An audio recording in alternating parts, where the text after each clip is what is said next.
Hey guys, it's Coach Malcolm here, and today I'm going to be doing a video that I've done before, but I don't think I've done it in a while. So I'm going to just be solving some puzzles on Lichess. We're going to be working through them, right? We're going to come up with the puzzle. Obviously, I haven't seen them yet. Uh, what I like to do is just, we're thrown into the middle of a puzzle, so it's not like a game where we've been playing and we understand why pieces are on the squares they are, what threats already are. We take a few minutes, not a few minutes, as much time as we need, really, however much that is, to assess what the material advantage is like, if there is a material advantage, if it's equal, if you're down material, threats that your opponent has, threats that you have, hanging pieces, just understanding the position, right? We're not going to get to a point where we're going to be able to understand it to the extent that we would if we had been sitting down at the board for an hour and a half playing the game, but we're going to get to a point where we understand it enough to solve these puzzles accurately. Does that make sense? So, yeah, let's just get started, and pause your videos if, sorry, not studies, pause your videos if that's what works for you, solve along with me, whatever's best. So, first puzzle we've got is an endgame that we've got here, obviously.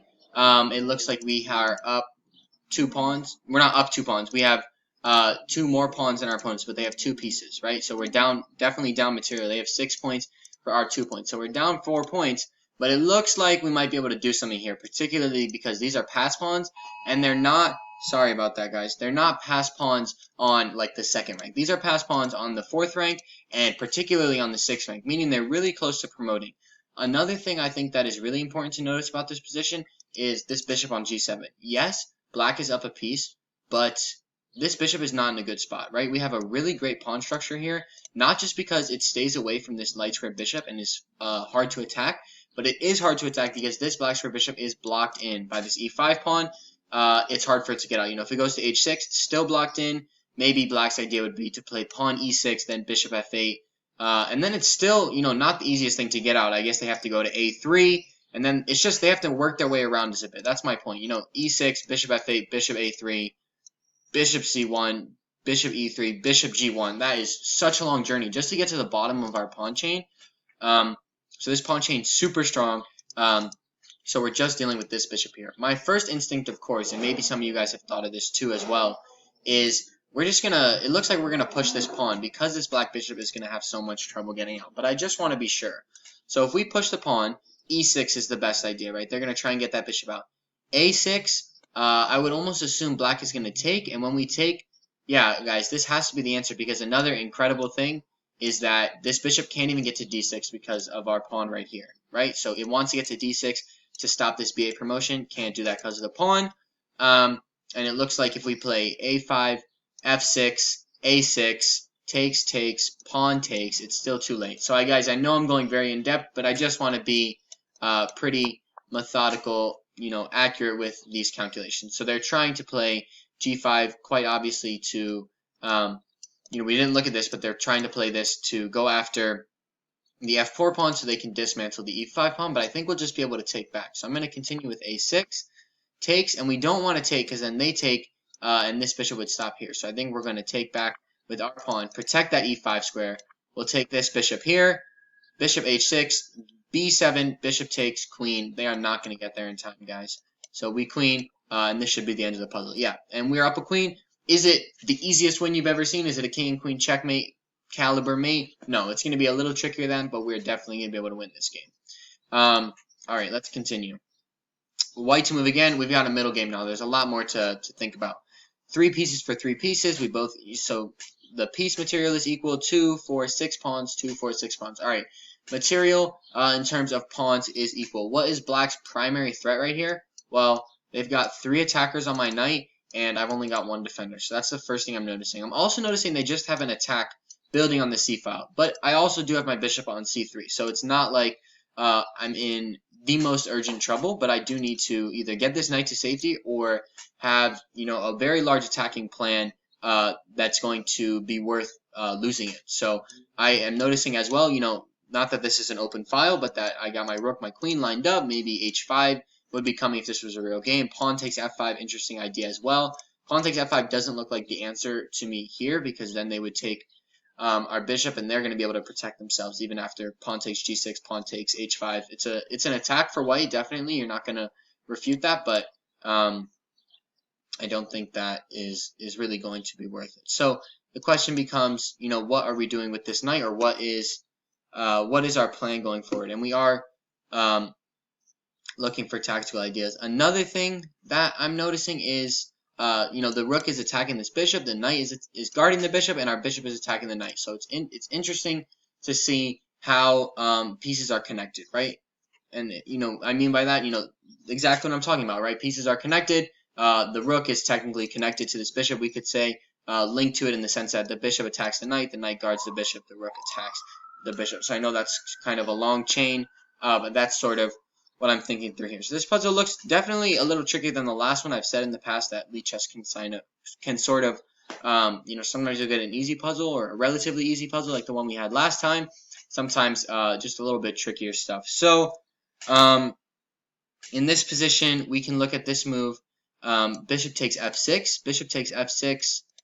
This doesn't look too tricky. I think bishop takes f6 makes the most sense.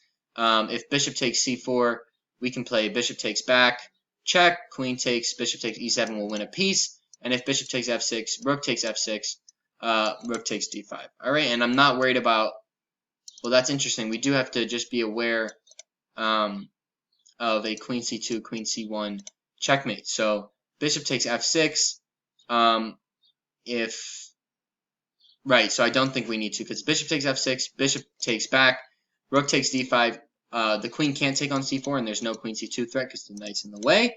And if bishop takes f6, bishop takes check, queen takes, bishop takes e7. Our rook is still on d1 after queen c2, king a1. Rook c1 is not going to work. We've got two rooks lined up there. So let's try this out. All right, bishop takes f6 looks good. Bishop takes c4. We're going to take back with check. Queen takes, bishop takes e7. All right, we got it. So am I being kind of slow with these problems? Sure, but it's because I'm working through them, which I think is the best way to do them, right? Work through them slowly. We went through everything, right? We looked at the material. We looked at attacking ideas. We looked at, well, we went too far. We looked at how all these pieces are connected, and that's how we found our idea of bishop takes f6. All right? So let's continue. Let's go to our next problem. Knight to g6. All right, we've got another endgame. These are both simpler in the fact that there's less pieces, less things to consider, but also harder because if you make a mistake, it's often a lot harder to come back from it in the endgame. So the material is equal, you know, strictly materially speaking, two pieces, two pawns for two pawns. Our pawn is trying to promote, obviously their pawn is as well. I think this knight is going back, you know, in part to attack this, but also it looks like it's going for this idea of knight f4. But I'm not too worried about knight f4 because I would be able to move my king, and my bishop on e2 is guarding this e2 push. So if I played, you know, after something like knight f4, king f1, they're not going to push that pawn because I'm just going to take it for free. So that's what I'm thinking right now. We got to calculate h5, of course. You know, that's the first thing we've got to be looking at. This is interesting. I'm also looking at knight d5, but let's calculate h5 first. Let's not, you know, get too ahead of ourselves. So pawn to h5. It looks like, you know, this knight could go knight f4 check, king f1. Do we want to leave sort of that much space open, that many options? For black, I'm not too sure about h5. We can come back to it, but I'm a little skeptical because once we go h6, if this knight has moved away, maybe it'll just move back to g6. Then it's attacking that h8 square. And I do want to look at knight d5. It seems more threatening, more immediate. So knight d5, let's say this king moves back to b8. Maybe it wants to be with the pawn. Knight d5, king b8.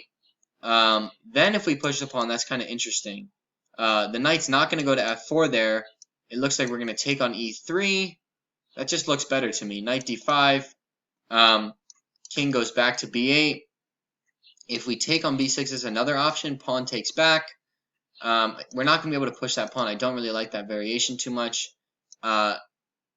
Well, you know, knight d5, king back, or king d6 we could consider as well. Well, not really, because king d6 is going to be very problematic. Knight d5, king d6, knight takes, pawn push. That's going to promote. So knight d5, king b8, knight takes, pawn takes. If I play h5, knight f4. But what if this, you know, what if this knight just goes back to f8, stops any h7 push? If it gets to h7, knight takes, bishop takes, and it'll go after this a6 pawn. So that doesn't look like the right idea. Knight d5, and taking on b6. So I think knight d5, king b8. I think there h5 makes the most sense. So let's take a look. Okay, knight d5 is the best move. King d6, I was very skeptical of this because knight takes, we get a free piece. Well, we don't, I mean, knight takes, pawn push. They're going to have a lot of trouble there. So knight takes, maybe they would take on h4.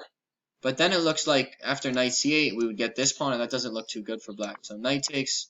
Okay, so they're going to go for both of our pieces. This is interesting. I overlooked this. I mean, we're on the right track, obviously. It's not that we haven't solved it right, but we just have to continue to find the best moves.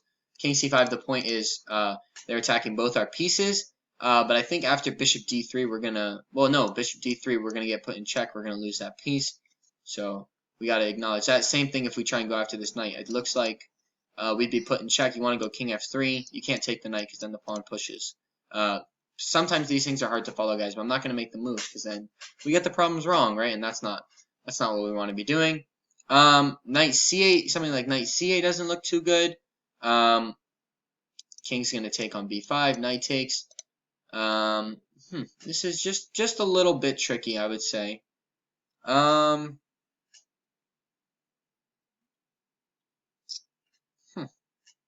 Maybe I'm just overlooking something for some reason. If we play pawn to h5, then knight f4, then king f3, if king takes, sorry guys, h5, knight f4, king takes b5, no, sorry, h5, h5, knight f4, king f3, king takes b5, we can't take, yeah, because the pawn's going to push. And then we're not going to be able to catch it because our king's on f4 by that point. What if we just took, but then something like king takes b6? I guess we could play h5 there. That still kind of looks tricky, though. Looks a little hard to deal with.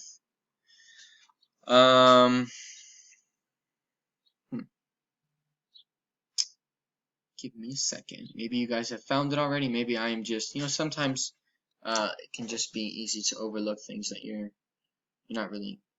It's just easy to overlook things sometimes. There's no really other end to that sentence. I think h5 is my best bet. Or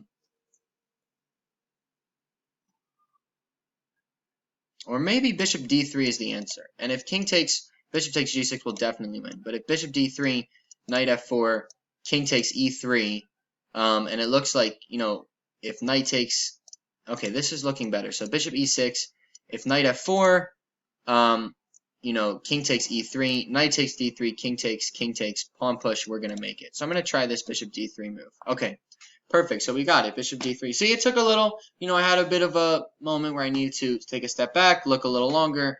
But here the point is, if knight f4, like I was talking about, king takes, let's say knight takes, king takes, this pawn is going to make it, right? If we calculate the box of the pawn here, 1, 2, 3, 4.